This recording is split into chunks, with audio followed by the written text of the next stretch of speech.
और यूपी की वाराणसी लोकसभा सीट पर प्रधानमंत्री नरेंद्र मोदी तीसरी बार चुनावी मैदान में उतर गए। गंगा नदी में पूजा अर्चना करने के बाद पीएम कलेक्ट्रेट घाट जाकर 2024 के लोकसभा चुनाव के लिए नॉमिनेशन फाइल की। 2014 और फिर 2019 में बीजेपी को शानदार जीत दिलाने के बाद से वाराणसी सीट देश का प्रधानमंत्री चुनने वाली सीट के तौर पर जाने लगी है।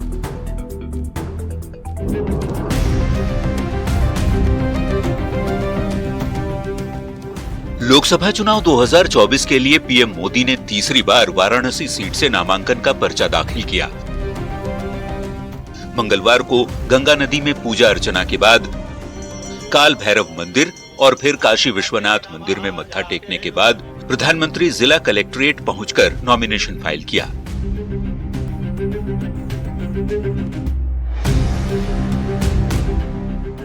पीएम के साथ भारतीय जनता पार्टी और एनडीए गठबंधन के कई नेता मौजूद थे। पीएम के नामांकन के वक्त केंद्रीय गृह मंत्री अमित शाह, रक्षा मंत्री राजनाथ सिंह, बीजेपी के राष्ट्रीय अध्यक्ष जेपी नड्डा, महाराष्ट्र के मुख्यमंत्री एकनाथ शिंदे समेत बिहार एनडीए के कई नेता मौजूद थे। चिराग पासवान, पशुपति पारस, जीतन राम मांझी और उपेंद्र कुशवाहा की मौजूदगी में प्रधानमंत्री ने लगातार तीसरी बार वाराणसी सीट से नामांकन दाखिल किया।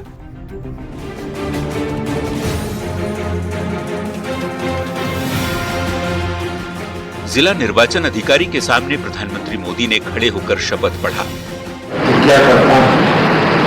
मैं विधि द्वारा स्थापित भारत के संविधान के प्रति सच्ची श्रद्धा और निष्ठा रखूंगा और मैं भारत की प्रभुता और अखंडता अक्षुण्ण रखूंगा। पीएम मोदी के नामांकन के दौरान निर्वाचन अधिकारी के दफ्तर में यूपी के मुख्यमंत्री योगी आदित्यनाथ और पीएम मोदी के प्रस्तावक मौजूद रहे। वाराणसी सीट पर 1 जून को वोटिंग होनी है। पीएम के खिलाफ इस बार विपक्ष की ओर से उत्तर प्रदेश कांग्रेस अध्यक्ष अजय राय ताल ठोक रहे हैं। Bureau report, news 18। वहीं काशी से तीसरे नामांकन वाली चाल को आप भी समझिए। प्रधानमंत्री मोदी ने तीसरी दफा वाराणसी सीट से अपना नामांकन दर्ज किया है। प्रधानमंत्री ने पहली बार साल 2014 में भी यहीं से चुनाव लड़ा था और रिकॉर्ड वोट से पीएम मोदी ने वाराणसी सीट से जीत भी दर्ज की थी और पीएम ने 2019 में भी वाराणसी सीट से बहुत शानदार जीत दर्ज की और साल 2024 में वाराणसी सीट से पीएम जीत की हैट्रिक बनाने की कोशिश में लगे हैं। गुजरात से आने वाले प्रधानमंत्री मोदी ने काशी को कर्म भूमि बना लिया। मां गंगा के आशीर्वाद की बात प्रधानमंत्री बार बार हर दफा कहते हैं। वाराणसी सीट को चुनकर प्रधानमंत्री एक तीर से कई निशाना साधना चाहते हैं। वाराणसी पूर्वांचल का गढ़ माना जाता है। यूपी से सटे बिहार में भी पीएम की सीट का असर बखूबी दिखता है। यूपी, उत्तराखंड, बिहार, झारखंड में 139 लोकसभा सीटें। 2024 का चुनाव जीतकर पीएम इतिहास रचना चाहते हैं, इतिहास बनाना चाहते हैं और सबसे सफलतम प्रधानमंत्री बनने की राह पर प्रधानमंत्री मोदी निकल चुके हैं और इस बार किसी भी हाल में चुनाव जीतने की बात प्रधानमंत्री कहते हैं। यूपी, बिहार की सीटों पर जीत दर्ज करने का संदेश वो बार बार इसीलिए देना चाहते हैं क्योंकि बहुत बड़ी संख्या में संसद की सीटें इन क्षेत्रों में हैं। 139 सीटें हैं और इसीलिए प्रधानमंत्री का निशाना एक तीर से कई जगह पर है। और न्यूज़ 18 पर खास बातचीत के दौरान पूछे गए एक सवाल की आप थकते नहीं हैं, उस पर पीएम मोदी ने भावुक होते हुए जवाब दे दिया और कहा कि ये ऊर्जा मुझे बायोलॉजिकल शरीर से नहीं मिली है, ये ऊर्जा मुझे ईश्वर ने दी क्योंकि ईश्वर को मुझसे कुछ काम लेना है। साल पहले मैंने आपसे कहा था आप थकते क्यों नहीं हैं। आज 5 साल बीत जाने के बाद आप ज्यादा एनर्जेटिक मुझे लग रहे हैं, ज्यादा आपने रैलियां की है, ज्यादा आप काम कर रहे हैं। आप वाकई थकते क्यों नहीं हैं? पहले जब तक माँ जिंदा थी मुझे लगता था कि शायद बायोलॉजिकली मुझे जन्म दिया गया है।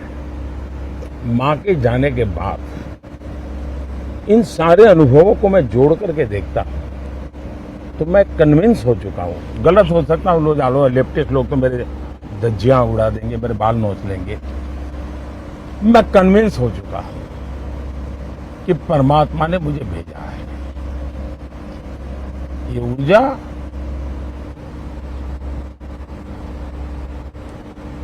बायोलॉजिकल शरीर से नहीं मिली है। ये ऊर्जा ईश्वर ने मुझसे कुछ काम लेना है, इसलिए मुझे विधा भी दी है, इसलिए मुझे सामर्थ्य भी दिया है, इसलिए मुझे नेक दिली भी दी है, और प्रेरणा भी वही दे रहा है, पुरुषार्थ करने का सामर्थ्य भी दे रहा है। और मैं कुछ नहीं हूं, एक इंस्ट्रूमेंट हूं जो ईश्वर ने मेरे रूप में मुझसे लेना तय किया है। और इसलिए मैं जब भी कुछ करता हूं तो मैं मानता हूं शायद ईश्वर मुझसे करवाना चाहता है। क्या परिणाम होगा चिंता छोड़ो, मैं सिर्फ ईश्वर को समर्पित हूं।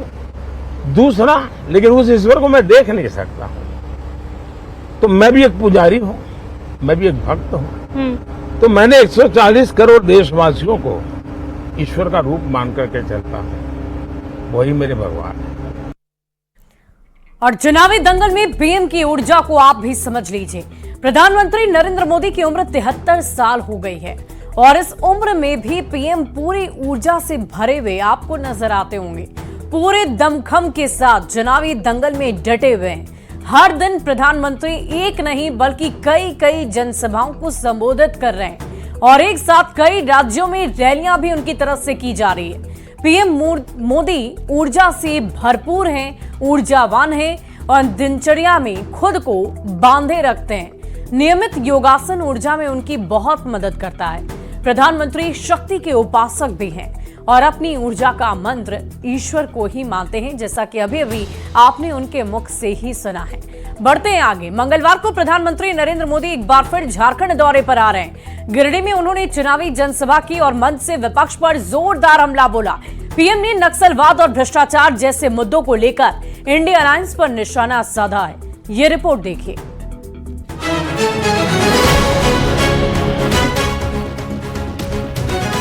मोदी को चुनौतियों को टालना नहीं, मोदी को टकराना आता है।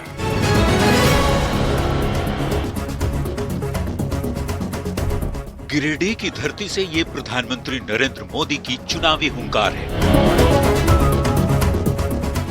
जब हौसला फौलादी हो तो बड़े से बड़ी चुनौती भी चरण चूमने लग जाती है। झारखंड में दूसरे चरण के मतदान से पहले प्रधानमंत्री नरेंद्र मोदी ने गिरिडीह में चुनावी सभा की। पेशम में पीएम ने जनसभा कर मंच से विपक्ष को आड़े हाथों लिया। जब मैं देश हित में इतने सारे काम कर रहा हूं तो जामुमो कांग्रेस और आरजेडी वाले बौखलाए हुए हैं, संतुलन खो चुके हैं। ये गोली मारने वालों, यही मेरा सुरक्षा कवच है। प्रधानमंत्री ने झारखंड और देश में नक्सल समस्या के लिए कांग्रेस को जिम्मेदार बताया। साथ ही कहा, मोदी के तीसरे टर्म में आतंकवाद और नक्सलवाद पर करारा प्रहार होगा। वो दिन दूर नहीं जब पूरी आदिवासी बेल्ट खून खराबे से मुक्त होगी, और ये मोदी की गारंटी है। प्रधानमंत्री यही नहीं रुके, उन्होंने कैश कांड को लेकर प्रदेश सरकार पर भी हमला बोला। साथ ही आरोप लगाया कि झारखंड में घुसपैठियों को प्रदेश सरकार का समर्थन मिलता है। मंत्री के कर्मचारी और कर्मचारी का नौकर, उसके घर में से नोटों के पहाड़ निकल रहे। भाई, ये नोटों के पहाड़ इतने बड़े हैं कि गिनते गिनते मशीन हाफ जाती है। मशीन घुसपैठिए झुंड बनाकर हमला कर रहे हैं। झारखंड सरकार आंखें मूंद करके बैठी है, पीछे से समर्थन कर रही है। इन घुसपैठियों ने राज्य में हमारी बहनों बेटियों की सुरक्षा को खतरे में डाला हुआ है। झारखंड में लोकसभा की सभी 14 सीट जीतने के लिए बीजेपी एड़ी चोटी का जोर लगा रही है। यही वजह है कि प्रधानमंत्री हो या गृह मंत्री लगातार झारखंड का दौरा कर रहे हैं और जनसभाओं के जरिए विपक्ष पर जुबानी तीर भी चला रहे हैं। गिरिडीह से गौरव झा, न्यूज़ 18। और विरोधियों पर पीएम की दहाड़ वाली चाल को आप भी समझ लीजिए। प्रधानमंत्री मोदी लगातार विपक्ष पर हमलावर है। झारखंड में ताबड़तोड़ रैलियां कर रहे हैं, सभाओं में जेएमएम और सरकार पर हमले करते हैं। हेमंत सोरेन के बहाने विपक्ष पर प्रहार भी किया करते हैं और भ्रष्टाचार को लेकर पीएम तंज कसते हैं। गिरिडीह में प्रधानमंत्री ने हुंकार भरी और तीसरे टर्म में नक्सलवाद पर प्रहार की बात कह दी है। झारखंड में मिल रहे नोटों के पहाड़ की बात कही और करप्शन में डूबी सरकार को चेता रहे हैं। किसी भी कीमत पर भ्रष्टाचार बर्दाश्त नहीं, ये कहना है प्रधानमंत्री मोदी का। एनडीए उम्मीदवारों के लिए पीएम धुआंधार प्रचार प्रसार कर रहे हैं। जनसभाओं से चुनावी नैया पार लगाने की कोशिश की जा रही है और पिछले लोकसभा चुनाव में 14 में से 12 सीटों पर बीजेपी ने अपनी जीत दर्ज कर ली है और इस बार पिछले रिकॉर्ड से बेहतर करने की कोशिश है। झारखंड की सभी 14 सीटें जीतने का लक्ष्य प्रधानमंत्री ने बना रखा है। बढ़ते हैं आगे। सुशील कुमार मोदी हम सबके बीच अब नहीं रहे। उनका सियासी सफर भले ही खत्म हो गया हो, पर बिहार की राजनीति में सुशील मोदी हमेशा याद किए जाएंगे। एक धाकड़ नेता, एक बेहतरीन प्रशासक और सियासत के सौम्य चेहरे के चले जाने पर राजनीतिक गलियारे में शोक की लहर है।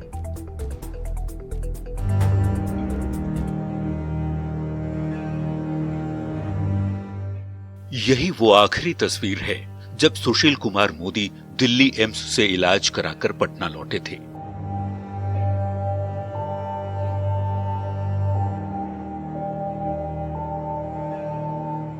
व्हीलचेयर पर पहली बार सुशील कुमार मोदी को इस अवस्था में सबने देखा था। बेहद कमजोर और दुबले हो चुके सुशील मोदी को देखकर लग ही नहीं रहा था कि ये वही नेता हैं जो बिना बयान दिए चुपचाप गाड़ी में बैठकर चले जाएंगे। लाइलाज बीमारी कैंसर से लड़ते हुए सुशील मोदी के आखिरकार 13 मई को उनके नहीं होने की सूचना आ गई।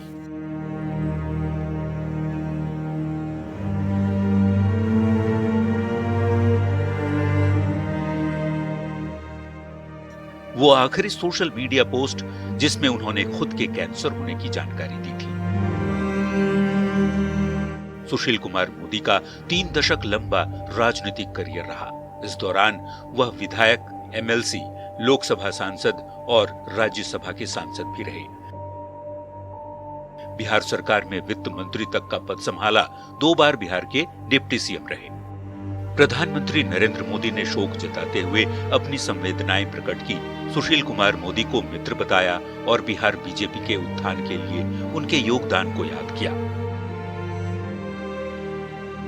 गृह मंत्री अमित शाह ने भी अपनी संवेदनाएं प्रकट करते हुए सुशील कुमार मोदी को राजनीति का महान पुरोधा बताया। गरीबों और पिछड़ों की राजनीति के अगुवा के तौर पर भी अमित शाह ने उन्हें याद किया। बिहार के मुख्यमंत्री नीतीश कुमार और आरजेडी अध्यक्ष लालू प्रसाद सहित देश के सभी नेताओं ने सुशील कुमार मोदी को याद किया और शोक जताया। सुशील मोदी जी हम लोगों के अभिभावक थे, मित्र थे, बड़े भाई थे। हर दुख सुख में साथ देना, एक नेता की छवि उनकी पूरे बिहार में थी। संघर्ष के दिनों में भी हमारे साथ भी रहे। तो आज सुशील मोदी जी के निधन से हम सभी मर्माहत हैं। शोक संवेदनाओं की लहर में सुशील कुमार मोदी की बस यादें ही बची हैं। एक ऐसे नेता के तौर पर जो शांत, संयमित, गंभीर और तथ्यपरक बात करने वाले थे। एक राजनेता के तौर पर सुशील मोदी हमेशा याद रहेंगे। और यहाँ रुकते हैं, छोटे से ब्रेक के लिए खबरें लगातार जारी है।